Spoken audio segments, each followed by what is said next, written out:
4 eggs తీసుకుంటున్నాను. పసుపు, కారం, సాల్ట్ వేసి బాగా మిక్స్ చేయాలి. కారం అంతా ఎగ్స్కి పట్టేలాగా కలుపుకోవాలండి. 2 ఘాట్లు పెట్టుకుంటే సరిపోతుంది. ఫ్రై చేసుకోవాలి.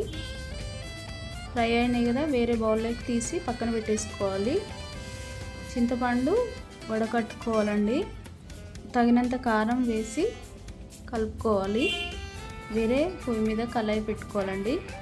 ఫస్ట్ ఆయిల్ పోసుకోవాలి. 2 ఎండుమిర్చి వేసుకోవాలి. పోవాలండి. ఉల్లిపాయలు త్వరగా ఉడుకుతాయి కాబట్టి పచ్చిమిర్చి సన్నగా, పసుపు వేసుకోవాలి. అల్లం వెల్లిపాయ పేస్ట్ పట్టేలాగా ఒకసారి పోసుకోవాలి. అందరికి తినాలనిపిస్తుంది. చాలా కసులు మీకు వేసుకోవాలండి. ఒకసారిగా